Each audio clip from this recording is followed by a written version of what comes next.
Good morning students. In this video session, I am going to explain one of the illustrative example.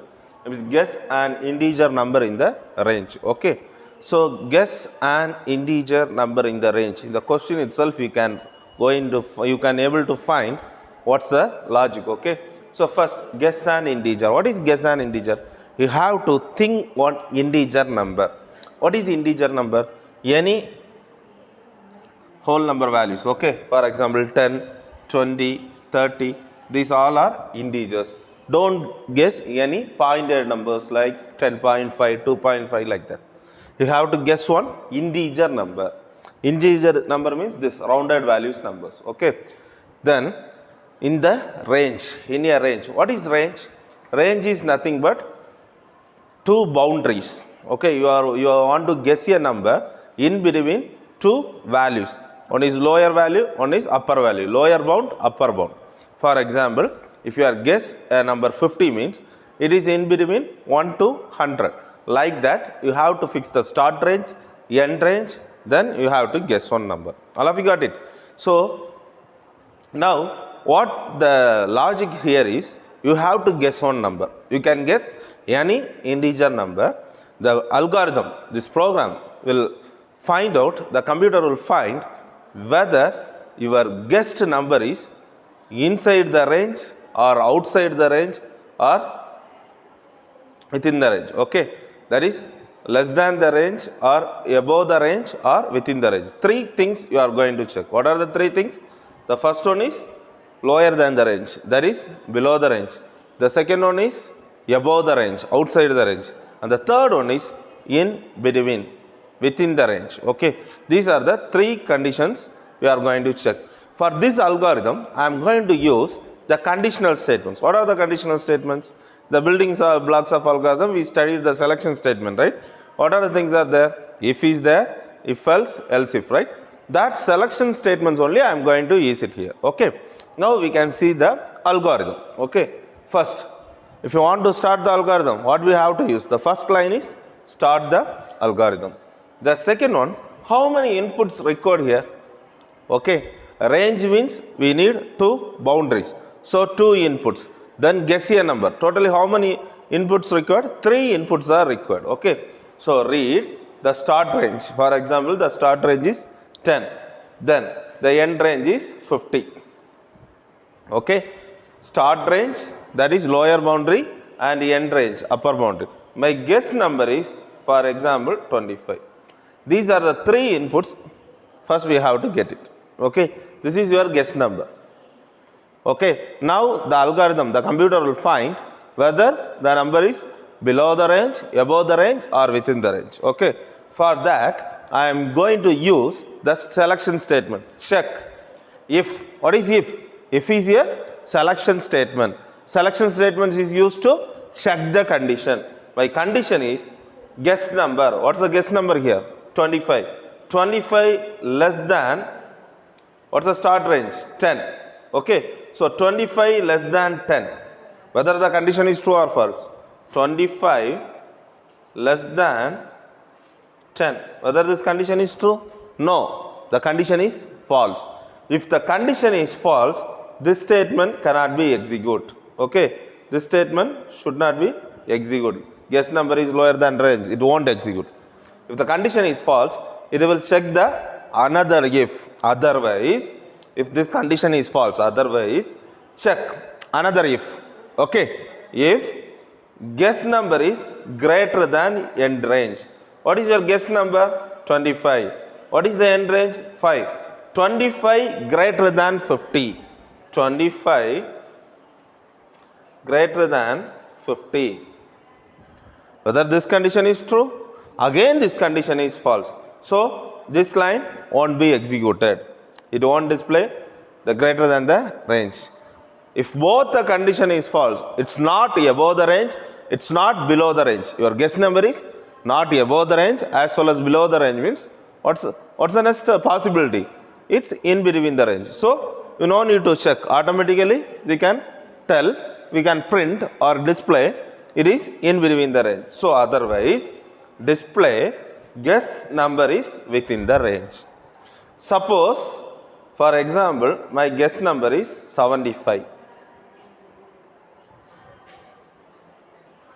My guess number is 75. So I am checking now. Check if 75, my guess number is 75.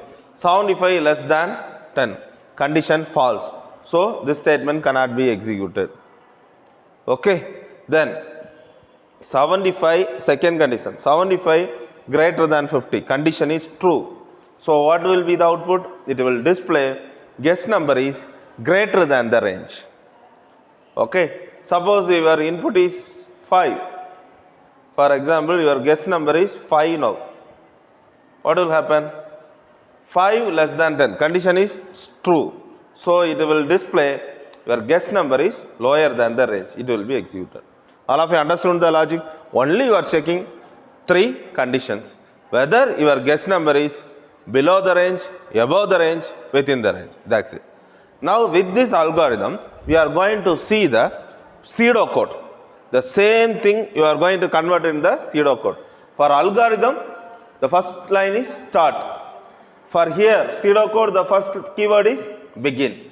Then we have to follow the indentation here. Indentation means give the space. Okay. After beginning, how many inputs required? 3 inputs required. You have to get 3 inputs from the user, right?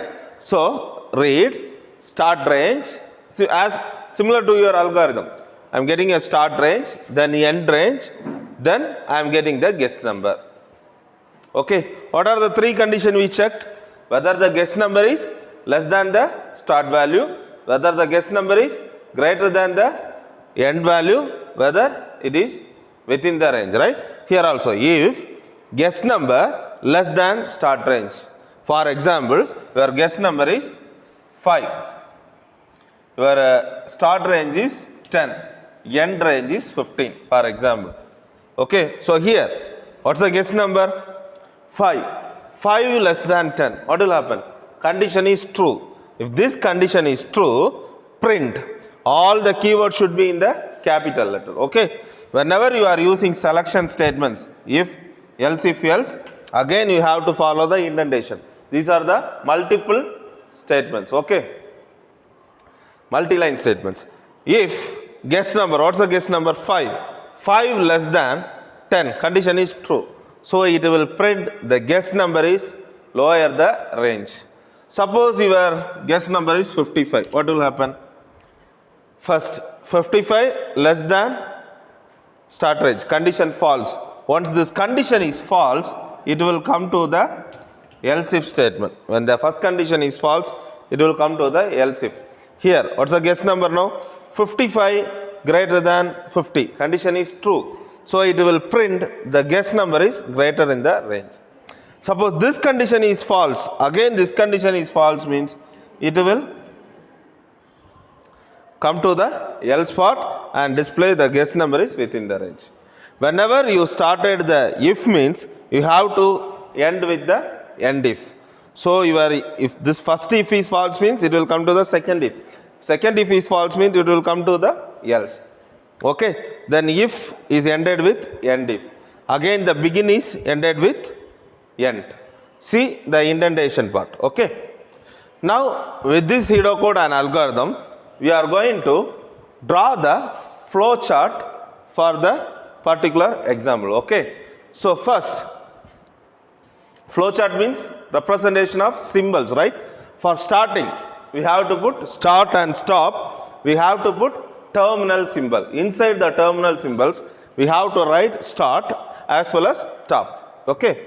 Then for getting the inputs, which symbol we have to use? We have to use parallelogram symbol. So inside the parallelogram symbol, read start range, end range.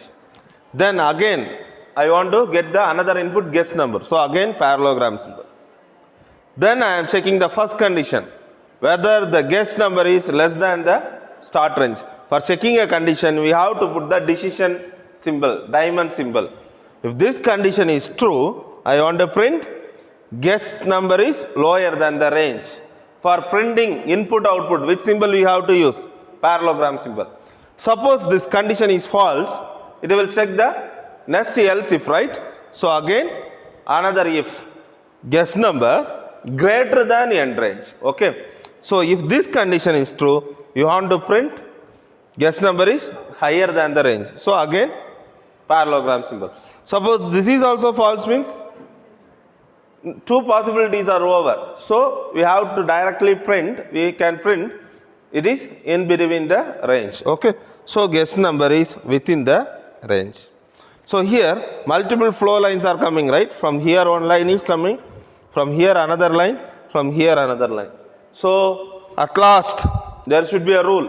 The terminal symbol always comes with only one flow line. So I am using a connector symbol here, then stop symbol. Okay. So what are the things I explained here? First, it is algorithm to guess a integer number, then pseudocode, then flowchart. I hope you all understand this concept, students. Thank you.